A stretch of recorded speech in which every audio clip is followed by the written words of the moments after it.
हृदय कृत्वा तथा कामान अभीष्टम द्विज पुंगवाह एकम नाम जपेद्यस्तु तत्कामान वाप्नुयात्। जो हृदय में कामनाएं भी रखते हैं भोगों की, यदि वो मेरी बात पर श्रद्धा कर ले कि एकमात्र नाम जप पर ध्यान दे, सारी कामनाओं की पूर्ति हो जाएगी। पहले नाम जप तुम्हारे दुख को प्रदान करने वाले पापों को भस्म करेगा। यदि आप चाहते हैं कामना की पूर्ति होगी। यदि आप कामना की पूर्ति ना चाहें तो भगवत प्राप्ति करा देगा नाम जप। यद भ्रू नर्तन वार्तिन्यो सिद्ध्योष्टौ नृपात्मज तमाराध्य श्रीकेश मपवर्गोप्य दूरतः। आठों सिद्धियां जिनके नाम में विराजमान हैं, वशीभूत हैं। आप राधा राधा राधा राधा नाम जप करके देखो, आप देख लो, मान लो हमारी बात, जो चाहोगे प्राप्त हो जाएगा। भ्रूभंग मात्र से जिनकी सृष्टि का सृजन पालय और लय होता है, सृजन होता है, पालन होता है और लय होता है, ऐसे भगवान को अधीन करने की सामर्थ्य एकमात्र नाम में है। ऋषिकेश भगवान की आराधना, मोक्ष, प्रेम जो चाहोगे प्राप्त हो जाएगा। नाम जप करो। यश्च रामं न पश्येतु यम हि रामो न पश्यति निंदिता सा भवेल लोके स्वात्माप्येनम विगर्हति। धिक्कार है उसके जीवन को जिसने भगवान की तरफ नहीं देखा। धिक्कार है उसके जीवन को जिसको भगवान ने कृपा करके नहीं देखा। मन क्रम वचन छाण चतुराई तो भजत कृपा करी है रघुराई। अर्थात उसका जीवन व्यर्थ है जिसने नाम जप नहीं किया। सम्याग आराधितो विष्णु किम नयच्छति देहिनाम ते धन्याः कृत पुण्यास्ते तेषां च सफलो भवः। यैर् भक्त्या हृदय आराधितो विष्णु हरि सर्व सुख प्रदः। यदि भगवान श्री हरि की आराधना नहीं की तो ये देहधारी जीव तेरी दुर्दशा होगी। जैसे जानवर को लाठी से मारा जाता है, ऐसे देखा मारते हुए वृद्धों को, भ्रमण में देखा है, सब दृश्य देखे। वही तुम्हारा कर्म तुम्हारे बच्चे की बुद्धि में बैठकर तुमको दंड दे रहा है। तुमने हरि का भजन नहीं किया ना, पूरा जीवन व्यर्थ किया ना, पापाचरण किए उसी बेटे के लिए, उसी परिवार के लिए, वही तुम्हें कष्ट देगा। मान लो ये शास्त्र आज्ञा हो रही। जिसने भगवान श्री हरि की आराधना नहीं की, मंदोदरी छाती ऐसे रावण की पीठ के कह रही, राम विमुख असहाल तुम्हारा रहा न को कुल रोवनिहारा। भगवान से विमुख होने पर तुम्हारा ऐसा हाल हो गया। देखो भगवान का आराधना का स्वरूप देखो। विभीषण जी अपमानित किए जा रहे हैं दरबार में, और भगवान के शरण में जाते हैं तो उसी दरबार के अधिपति लंकाधिपति बनकर बैठ जाते हैं। जो संपत्ति शिव रावण ही दीन दिए दसमाथ, सोई संपदा विभीषण सकुच दीन रघुनाथ। कैसे कृपालु हमारे प्रभु श्री हरि है। जो देहधारी भगवान का भजन नहीं करता, दुर्गति ही दुर्गति है, पक्का दुर्गति है। सर्वव्यापी श्री हरि की आराधना जिसने किया उसका जीवन धन्य हो गया। इसलिए मान लो जीवन का परम लाभ धन्य करना, जीवन का नाम जप करना है। चाहे जैसी परिस्थितियों में। क्या पैसा लगता है? राधा राधा राधा। इसमें कौन सी आपकी बहुत सी बड़ी मेहनत लगती है? राधा राधा राधा। नाम जपने में क्या जाता है आपका? सब कुछ प्राप्त हो जाएगा। ध्यान रखना। कल एक 28-30 वर्ष की अवस्था ठाकुर जी को लिए हुए, स्वस्थ शरीर, आंखों से अश्रु प्रवाह, कह रहे थे ऐसी कृपा हमारे ऊपर क्यों हुई?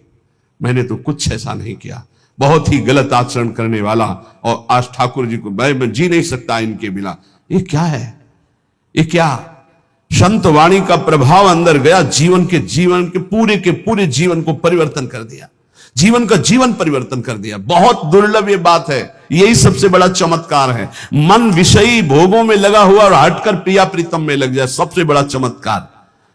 रूप मारोग्य मर्थाश्च भोगाश्चैवानुसंगिकान् ददाति ध्यायतो नित्यम अपवर्ग प्रदो हरि। तुम्हें सुंदर रूप चाहिए, आराधना करो, नाम जप करो, बड़े सुंदर हो जाओगे। देखो सुंदरता किसे कहते हैं? हृदय के आकर्षण को सुंदरता कहते हैं। सबके हृदयों को आकर्षण कर ले उसे सुंदर कहते हैं। जैसे मान लो स्त्री स्वरूप सुंदर है तो पुरुष स्वरूप को आकर्षण कामी पुरुष को कर सकता है, सबके नहीं। या पुरुष स्वरूप बड़ा सुंदर है तो कामिनी के हृदय को आकर्षण कर सकता है। लेकिन भक्त का ऐसा स्वरूप जागृत होता है, स्त्री पुरुष वयोवृद्ध दुष्ट पुण्यात्मा पापात्मा महात्मा सब आकर्षित होते हैं। क्यों? क्योंकि उसके अंदर दैवी संपदा भागवतिक सद्गुण जागृत हो जाते हैं। इसे सुंदरता कहते हैं। हजारों लाखों लोग देखना चाहते हैं। क्या देखना चाहते हैं? सुंदरता। कौन सी सुंदरता? भागवतिक। वो पाउडर वाली सुंदरता नहीं, वो भाव बनाने वाली सुंदरता नहीं, वो भगवान नाम की सुंदरता, भगवत भाव की सुंदरता, भगवत भक्ति की सुंदरता। कह रहे रूप मारोग्य मर्थाश्रम। अगर रूप चाहिए तो हरि की आराधना करो और आरोग्यता चाहिए तो हरि की आराधना करो। बोले आप कैसे नहीं आराधना कर रहे क्या? आरोग्यता तो हम रोगी नहीं है। रोगी मकान में तो रहते हैं लेकिन हम रोगी नहीं है। ना हम कभी रोगी थे, ना रोगी हैं, ना कभी रोगी रहेंगे। ना हम वियोगी हैं ना रोगी हैं। रोगी मकान में रह रहे हैं, ये मकान रोगी है। तो सबके रोगी हैं। काम के रोगी, क्रोध के रोगी, लोभ के, ना जाने कितने विकारों के। यहां तो किडनी के रोगी है, न जाने कितने मिडनी के रोगी हैं। दिमाग खराब है विषयों में। यहां हम स्वस्थ हैं, स्वस्थ हैं। कोई ये मत समझना कि प्रेमानंद रोगी होता है। प्रेमानंद एक ही बात का रोगी होता है, प्रेम का, और किसी बात का रोगी नहीं होता। ये शरीर है, किसी का स्वस्थ नहीं है। जो शरीर में स्थित पुष्ट भी दिखाई दे रहे वो स्वस्थ नहीं है। मृत्यु के भय से भयभीत, काम क्रोध लोभ रोग से ग्रसित है। स्वस्थ वही है जो परमात्मा में स्थित है, भगवत भाव में स्थित है। ऐसा आरोग्यता प्रभु देते हैं कि भवरोग ही नष्ट हो जाता है तो और रोगों की क्या बात। भवरोग ही नष्ट हो गया तो और रोगों की बात क्या।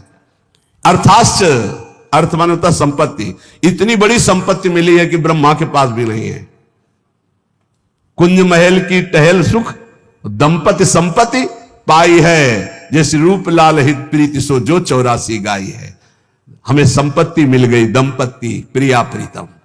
अब कोई बोले रूप मारोग्य मर्थास्य भोगास्य वालुसंगिकान। बोले अद्भुत भोग की प्राप्ति। कौन सा भोग? बोले प्रिया प्रीतम की रस केली के दर्शन का भोग। जैसे ही हरिवंश निकट दासीजन लोचन चसक रसासो गटकत, रसासो गटकत, लोचन चसक रसासो गटकत। ददाति ध्यायतो नित्यम अपवर्ग प्रदो हरि। जो हरि का ध्यान करने वाले हैं उनको रूप मिलता है, आरोग्यता मिलती है, संपत्ति मिलती है, भोग मिलता है। और ददाति भगवान नित्य अपवर्ग अर्थात मोक्ष सुख, नित्य सुख उसे प्रदान कर देते हैं। आतिपातक युक्तोपि ध्यायेन निमिषमच्युतम भूयस तपस्वी भवति पंक्ति पावन पावनः। यदि एक क्षण भी ऐसी स्थिति हो जाए कि शरीर का भाव भूल जाए और भगवदाकार वृत्ति, एक क्षण भी, तो इतना महान हो जाता है कि जन्म जन्मांतरों के सारे पाप नष्ट हो जाते हैं और वो पंक्ति के पंक्ति को निष्पाप कर सकता है। अगर एक क्षण भी अतिपातक युक्तोपि ध्यायेन निमिष मच्युत, एक निमिष भी, इतने देर के लिए यदि तन्मय हो गया प्रिया प्रीतम में, प्रभु में, एक निमिष भर के लिए शरीर को भूल गया, उसमें इतनी सामर्थ्य। तभी तो एक बार गुरुदेव भगवान ने कहा था रसिक जन जो 5 मिनट में भजन कर लेते हैं, साधक 24 घंटे उतना भजन नहीं कर सकता 5 मिनट में। वो यही जो यहां लिखा है एक निमिष में। भूयस तपस्वी भवत, उससे बड़ा कोई तपस्वी भूमंडल पे नहीं जो एक पल के लिए भगवान में डूब गया। डूबना, हम तो कहते डूबते क्या है, तो उठा के फेंक दिया जाता है प्रेम समुद्र में। ऐसी कृपालुता यहां की सखियों की है। जिसके कान में भगवान का नाम नहीं पड़ा, कीर्तन नहीं पड़ा, कथा नहीं पढ़ी, तो बोले स्वीडवरा होष्ट खरई संस्तुतः पुरुषः पशु नयत कर्ण पथो पेतो जातु नाम गदाग्रजः। जिसके कानों में भगवान नाम नहीं पड़ा, भगवत चर्चा नहीं पड़ी, तो बोले वो नर पशु है। नर पशु मनुष्य रूप में पशु है, वो कुत्ता है, वो विष्ठाभोजी सुअर है, वो ऊंट है, वो गधा है। ऐसा वर्णन करें। स्विद वराहोष्ट खरई है, स्विद वराहो खरई गधा, स्वान कुत्ता, ऊंट। क्यों? क्योंकि भगवान से विमुख है, तो बोझा ढो रहा है संसार का केवल गधे की तरह, कुत्ते की तरह। जैसे कुत्ता इस भोग से उस दरवाजे में खाने, ऐसे भोगों में भटक रहा है केवल। जैसे ऊंट है ना, कांटे की वस्तुएं खाने में बहुत अच्छा लगता है, ऐसे गंदे विषयों को भोगने में केवल अच्छा समझता है। जिसके कानों में भगवत चर्चा नहीं गई, जिसने अपनी जबान से भगवत नाम कीर्तन नहीं किया, वो पशु से भी गया गुजरा है। मनुष्य के कान बने हुए भगवत चर्चा सुनने के लिए, जबान मिली हुई है भगवत प्राप्ति के लिए। खूब नाम जप करे, नाम कीर्तन करे। कृपन देई पाई परो बिनु साधे सिद्धि होई, सीतापति सन्मुख समुझ जो की जय शुभ सोई। इसलिए मेरी बात मानो, पाए पर जाओ भगवान के, अर्थात भगवान की शरण में हो जाओ, सारी सिद्धियां अपने आप आ जाती है शरणागत के हृदय में। ये बात मान लो, मान लो, तुम्हारे किए नहीं होगा, प्रभु की शरण में हो जाओ। राम ही डरु करु राम सु ममता प्रीति प्रतीति, तो तुलसी निरुपति राम को भय हारे हूं जीती। यदि भगवान का तुम्हारे हृदय में डर हो गया कि सर्वत्र भगवान मुझे देख रहे हैं, मैं कहां पाप करूं, कोई जगह ऐसी नहीं जहां मुझे भगवान नहीं देख रहे, तो बोले अगर ये प्रभु का डर आ गया और प्रभु की शरण में हो गए तो हार भी जाओगे तो जीता देंगे भगवान, हार भी जाओगे तो जिता देंगे। तुलसी निरुपति राम को भय हारे हो जीत, हार भी गए तो जीत जाओगे। इनका स्वभाव है जन अवगुण प्रभु मान न काऊ, दीन बंधुवती मृदुल स्वभाव। ऐसा स्वभाव कि एक बार शरण में हो गए तो तुम्हारा नाश नहीं होने देंगे, चाहे जितना पतित हो जाओ वो तुम्हारा उद्धार करके ही छोड़ेंगे, वो पतित पावन है। वेद पुराण संत मत एहू, सकल सुकृत कर फल राम सनेहू। समस्त साधना का फल है प्रभु के नाम में प्रेम हो जाए, प्रभु के चरणों में प्रेम हो जाए। इसलिए विनिश्चितम बदामि तेनान्यथा वचांसि में, हरिम नरा भजन्ति एति दुस्तरम तरन्ति ते। मैं तुम्हें सब शास्त्रों का निश्चित सिद्धांत बता रहा हूं, मेरी बात झूठ मत मानना। जो हरि का भजन करते हैं समस्त दुखों से, भव सागर से पार हो जाते हैं। और हरि का भजन उसी के हृदय में होता है जो हरिजनों से प्रीति करता है, हरि भक्तों से प्रीति करता है। ये परिचय संतों की, रसिकों की वाणी से प्राप्त होता है। धन्य है उनका जीवन जिनको संत समागम मिला। संत वचन के अनुशीलन से होती निर्मल मति है, श्री हरि के चरणों में जिससे बढ़ती अविचल रति है। जीज उसी से भक्त जनों के बस होते बनवारी, दर्शन दे राधा प्यारी संहरते बाधा भारी। जब प्रेमी रसिकों के वचनों का श्रवण करने का सौभाग्य मिलता है तो प्रिया प्रीतम के मिलने की चाह प्रकट हो जाती है। ऐसे तो संत भगवान संपूर्ण देश में विराजमान हैं। सबई सुलभ सब दिन सब देशा, सुलभ है पर इनको पहचानना बहुत कठिन है। संतों की कोई दुकान नहीं होती है और ना कोई, जैसा लिखा है, ना कोई उनके साइन बोर्ड होते हैं जिससे उनकी योग्यता पहचान ली जाए। जो दुर्भागी जन होते हैं, कभी कभी भगवान की कृपा से उनको भी संत संग मिलता है। दुर्भागी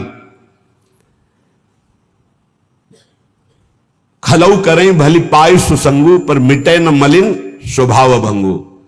वो खल दुष्ट स्वभाव वाले लोगों को भी भगवान अवसर देते हैं, संत समागम जाओ, पर वो देखने, सुनने, मनन करने की योग्यता न रखने के कारण वो और कुछ देखते हैं और निंदा करके अपने दुर्भाग्य को और पुष्ट कर लेते हैं। हम यहां वार्ता कर रहे हैं सत्संग से परम लाभ लेने वाले श्रद्धालुओं की। सत्संगति दुर्लभ संसारा, निमिष दंड भरी एक बारा। यदि एक बार भी संत का संग पलक झपकने भर के समय को मिल जाए तो जीवन का परिवर्तन निश्चित होगा। संत संग की पहचान जीवन का परिवर्तन हो जाना। पर प्रायः ऐसे संतों का संग प्रायः नहीं मिलता। बहुतायत होती है संत के भेष में वासनाओं की पूर्ति करने वाले असंतों की। लिखा हम बोल रहे हैं। कभी कभी तो ऐसा कि संत के वेश में घोर पाखंड पाया जाता है, जिससे बड़ा भ्रम, बड़ी वंचना सतमार्ग की हो जाती है। इतना संदेह पैदा हो जाता है कि सौभाग्यवशात यदि कहीं सच्चे संत मिल जाएं तो उन पर भी श्रद्धा नहीं हो पाती। ऐसा झकझोर दिया जाता है। जन्मार्जितानि पापानि नाशमायन्ति यस्य वै सत्संगतिर भवेत् तस्य नान्यथा घटते हिस्सा। बहुत जन्मों के जब सुकृत एकत्रित होते हैं, भगवान की कृपा करुणा बरसती है, तब संत संग का संयोग बनता है। हमारी श्रद्धा वहां समर्पित होती है। सत्संगो दुर्लभो अगम्यो अमोघस्य। अगर एक बार विशुद्ध संत मिल जाए, पर मिलते भगवत कृपा से हैं, तो सच्ची कहते हैं उसका सारा काम बन जाएगा। सच्ची बात है, दोबारा फिर लिखा, सच्ची बात है। उस संत की प्राप्ति का मतलब है भगवत प्राप्ति। उस संत के संग का मतलब है भगवत साक्षात्कार। सच्चे संत का मतलब यह है कि तुम्हारा संसार का चक्र नष्ट हो जाएगा। निगमागम पुराण मत एहा, कहीं सिद्ध मुनि नहीं संदेहा। संत विशुद्ध मिलहि परि तेहि, चितवहि राम कृपा करी जेहि। निगम आगम पुराण समस्त शास्त्र सिद्ध मुनियों सबका एक मत है कि विशुद्ध संत उसे ही मिलते हैं जिस पर भगवान की कृपा कोर हो गई है। यद्यपि सब पर भगवान की कृपा है, सब पर मोरी बराबर दया, पर जो माया के खिलौनों में मगन है उन्हें गोद में बैठाने के लिए भगवान विकल नहीं होते। पर जो इन खिलौनों से थोड़ा भी ऊब करके भगवान को पुकारा तो कृपा की वर्षा कर दी और महापुरुषों का संग दे दिया। यदि ऐसे संतों का संग मिल जाए तो उनकी वाणी, संतों का आशीर्वाद क्या होता है? उनकी वाणी से तुम्हारे हृदय में संपूर्ण पापों का नाश करके संगम प्रकाशित हो जाएगा। कर्मयोग, ज्ञान योग, भक्ति योग, इसका संगम प्रकाशित हो जाएगा। कह रहे जहां कर्म की कालिंदी में मिलती भक्ति की गंगा, सरस्वती हुए जहां ज्ञान की गूढ़ अगम्य अभंगा। त्रिविध साधनों की बहती है सुंदर जहां त्रिवेणी, धन्य संतवाणी प्रयाग सी निश्रेयस निश्रेणी। कर्मयोग, भक्ति योग, ज्ञान योग, मानो कर्मयोग यमुना जी और परम ज्ञान योग सरस्वती जो गुप्त रूप में है, और प्रकाशित प्रगट भक्ति योग मानो गंगा जी। मानो गंगा यमुना सरस्वती का संगम कर्मयोग, भक्ति योग और ज्ञान योग तीनों संत वाणी के द्वारा हृदय में प्रकाशित हो जाते हैं। भगवान व्यासदेव जी, वाल्मीकि जी, नारद जी, वशिष्ठ जी, सुखदेव जी, ये सब तो महान महान अवतारी पुरुष हैं।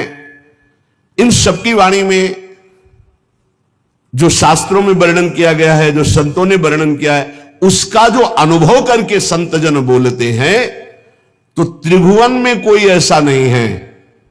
अगर वो एक बार वाणी कान में पहुंच गई तो उसका परिवर्तन निश्चित है। उसके जीवन में भगवत प्रकाश निश्चित हो जाएगा संत वाणी से। निमिषार्ध, पलक झपकने के आधे समय के लिए भी यदि संत का संग हो जाए तो एक दिन ऐसा आएगा कि उसका मन हठात भगवान के चरणों में लग जाएगा। समय जरूर लगेगा। इसलिए प्रभु से प्रार्थना करो कि मुझे भगवत प्रेमी महात्माओं का संग मिले। प्राय बड़े बड़े संतों ने भी यही मांगा है। अविरल भगति बिरति सत्संगा चरण सरोरुहु प्रीति अभंगा। आपके चरणों में अविरल भक्ति हो, संसार से वैराग्य हो तो कैसे हो? बोले सत्संगा, साधु संग से ही ये प्राप्त हो सकता है। बार बार बर मांगू हर्ष देव श्रीरंग, पद सरोज अनपायनी भक्ति। अनपायनी भक्ति तो कहां से मिलेगी? बोले सदा सत्संग, वो संतों के संग से ही प्राप्त होती है। अनुभूति युक्त वचन संतों से ही प्रकट होते हैं। पढ़ लिख कर प्रवचन और अनुभूति युक्त वचन में अंतर होता है। पढ़ लिख कर जो वचन होते हैं वो खोखले होते हैं, उनमें दम नहीं होती कि सामने परिवर्तन कर सके, क्योंकि स्वयं का परिवर्तन नहीं हो पाया। संतों के वचन में यह अंतर होता है कि प्रभु की कृपा का कारण विशेष उन्होंने अनुभव किया है। अनुभव करके जो ही बोलते हैं तो वो शब्द कान में जाकर हृदय के अंधकार का नाश कर देते हैं। कोई ऐसी वस्तु नहीं जो संत कृपा से प्राप्त ना हो जाए, चाहे लौकिक हो चाहे पारलौकिक। या वै साधन संपत्ति पुरुषार्थ चतुष्टये, ताम बिना सर्वमाप्नोति यदि नारायणाश्रय।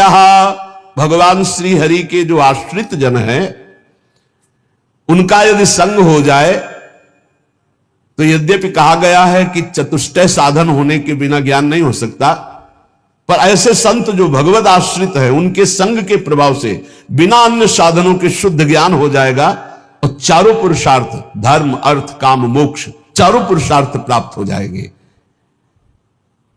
अकाम हो या सकाम, निष्काम हो या कामना युक्त, एकमात्र भगवान श्री हरि के चरणों की आराधना कृतकृत्य कर देती है, और ये बिना संतों के संग के नहीं मिलती। अकामः सर्व कामो वा मोक्ष काम उदार धीहि, तीव्रेण भक्ति योगेन यजेत पुरुषम परम।